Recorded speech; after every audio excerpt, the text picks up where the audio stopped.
स्वागत है आपका पीएससी यूट्यूब चैनल पर। मैं पिंटू सर इस वीडियो के माध्यम से आपको डायरेक्ट और इनडायरेक्ट स्पीच बताने वाला हूँ। देखिए, डायरेक्ट और इनडायरेक्ट स्पीच पढ़ने से पहले सबसे पहले हमें ये पता होना चाहिए कि डायरेक्ट स्पीच होता क्या है। जब तक आपको डायरेक्ट स्पीच और इनडायरेक्ट स्पीच पता नहीं होगा, तब तक आप डायरेक्ट से इनडायरेक्ट स्पीच बदलने में तब तक आपको परेशानी होगी। तो मैं आपसे ये चाहूंगा कि सबसे पहले आप डायरेक्ट स्पीच और इनडायरेक्ट स्पीच को अच्छे तरीके से समझें कि डायरेक्ट स्पीच होता क्या है और इनडायरेक्ट स्पीच क्या होता है। तो आइए हम डायरेक्ट स्पीच के बारे में आपको समझाने की कोशिश करते हैं।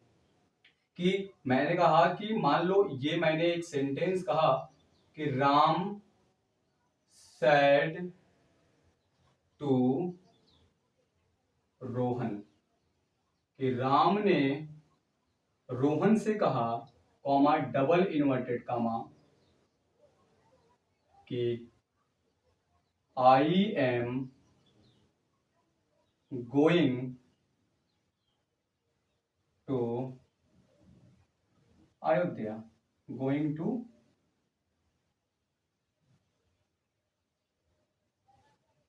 अयोध्या। ये यानी Ram said to Rohan I am going to Ayodhya.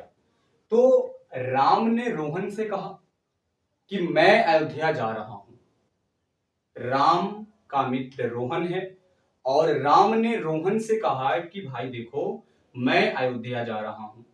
अब रोहन चला गया अपने स्कूल और रोहन से सब पूछे कि भाई तुम्हारा मित्र कहाँ है। तो रोहन ने आंसर दिया कि मेरा मित्र अयोध्या जा रहा है। तो राम ने जैसा कहा, रोहन ने ही वैसा जाकर स्कूल पर बोल दिया। तो ये क्या है? यही है डायरेक्ट स्पीच।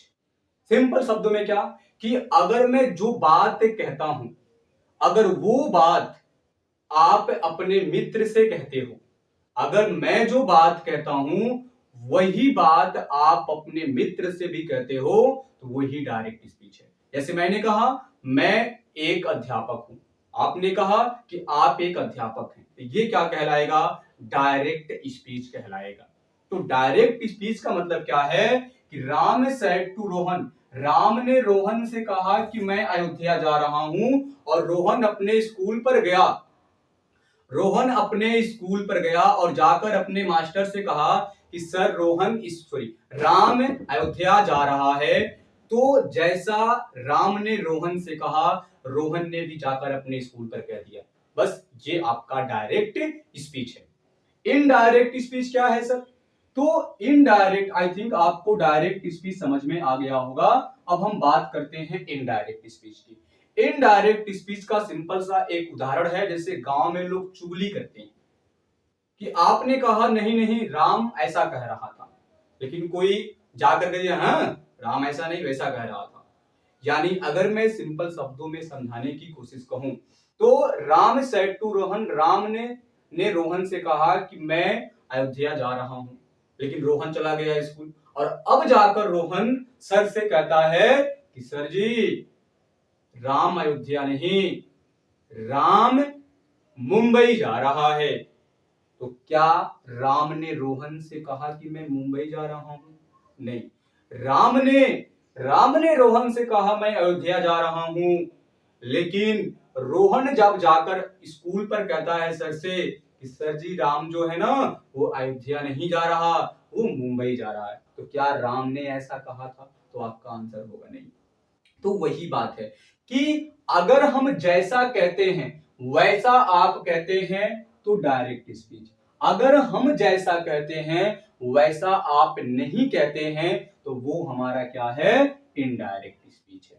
तो इसी को सिंपल शब्दों की परिभाषा में कहते हैं कि वक्ता, वक्ता यानी स्पीकर, बोलने वाला, वक्ता के कही गई बातों को ज्यों का त्यों कहना, यानी जैसा मैं कहूं वैसा कह रहा है वो व्यक्ति, तो वो डायरेक्ट स्पीच है। और अगर वक्ता की कही गई बातों को अपने शब्दों में कहना, वो इनडायरेक्ट स्पीच है। इसका मतलब कि अगर मैं जैसा मैंने आपसे कहा वैसा आपने नहीं मुझसे कहा या किसी और से नहीं कहा, तो वो आपका इनडायरेक्ट स्पीच होगा। मुझे लगता है यहां तक बातें क्लियर हो गई होंगी।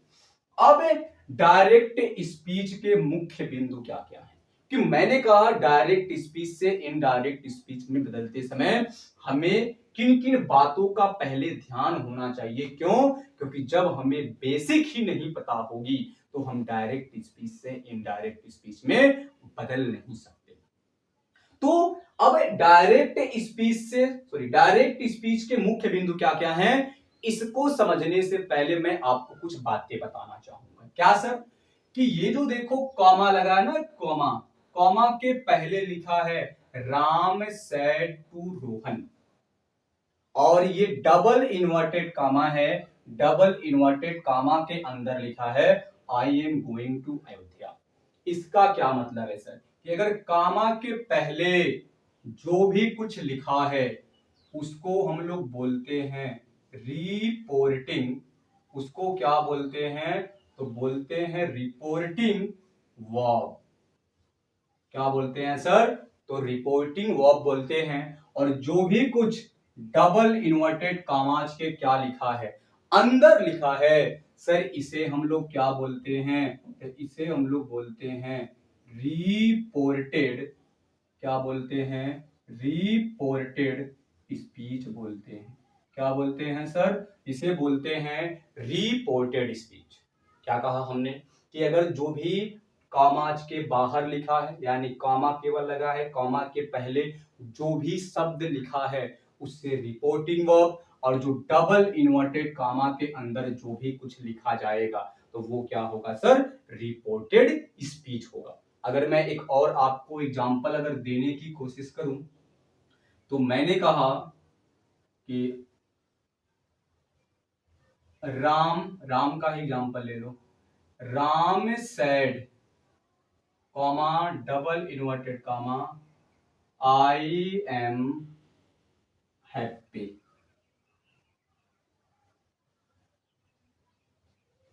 यानी अब अगर मैं आपसे कहूं मुझे बताओ इसमें सेंटेंस में कौन सा हिस्सा रिपोर्टिंग वर्ब है, कौन सा हिस्सा रिपोर्टेड स्पीच है, तो आप तुरंत कहोगे सर ये वाला जो पार्ट है ना, ये वाला पार्ट, इसको हम लोग क्या कहेंगे, तो आप कहोगे सर ये हमारा, तुरंत आप आंसर करोगे सर ये रिपोर्टिंग क्या है, सर ये रिपोर्टिंग क्या है, तो रिपोर्टिंग वर्ब है। क्या बात समझ पा रहे हो क्या? और अगर मैं इतनी की बात करता हूं तो आप तुरंत कहोगे सर ये रिपोर्टेड स्पीच है। क्यों? क्योंकि ये डबल इनोटेड कामाज के क्या है, अंदर है। तो ये लिखेंगे ये हमारा क्या है, तो सर ये हमारा है reported, reported speech, reported speech. क्या बात समझ पाए हो? अब ये बातें तो हमें पता हो गई कि ये हमारा, ये इस कॉमा के पहले reporting verb, double inverted comma में रिपोर्टेड स्पीच। मैंने आपको दो एग्जांपल से क्लियर कर दिया। अब जो ये मैंने बातें लिखी हैं डायरेक्ट स्पीच के मुख्य बिंदु में, ये बातें हमें पता होनी चाहिए। पहला पॉइंट क्या, कि डायरेक्ट स्पीच में वक्ता के कथन को डबल इन्वर्टेड कामाज के क्या करते हैं, अंदर लिखते हैं। इसका क्या मतलब है सर? इसका मतलब यह है कि जब भी डायरेक्ट स्पीच की बात होगी तो वक्ता यानी स्पीकर, यानी स्पीकर जो भी कुछ कहेगा उसे हम लोग डबल इन्वर्टेड कामा के अंदर लिखेंगे। देखो राम सेड, राम ने कहा, तो क्या कहा, आई एम हैप्पी, मैं खुश हूं। उन्होंने कहा कि मैं खुश हूं, इसलिए उनके कथन को कहां लिखा गया, डबल इन्वर्टेड कामा में। राम सेड टू रोहन, राम ने रोहन से कहा, तो क्या कहा, I am going to Ayodhya, मैं अयोध्या जा रहा हूं। तो राम के कथन क्या है, कि मैं अयोध्या जा रहा हूं, इसलिए ये डबल इन्वर्टेड कामा में है। तो आई थिंक पहली बातें आपको क्लियर हो गई हैं कि डायरेक्ट स्पीच में वक्ता के कथन को डबल इन्वर्टेड कामा के अंदर में लिखते हैं। अगर आपने कहा कि मैं स्कूल जा रहा हूं, आपने कहा कि मैं स्कूल जा रहा हूं, तो मैं स्कूल जा रहा हूं उसे डबल इन्वर्टेड कामाज के अंदर लिखेंगे।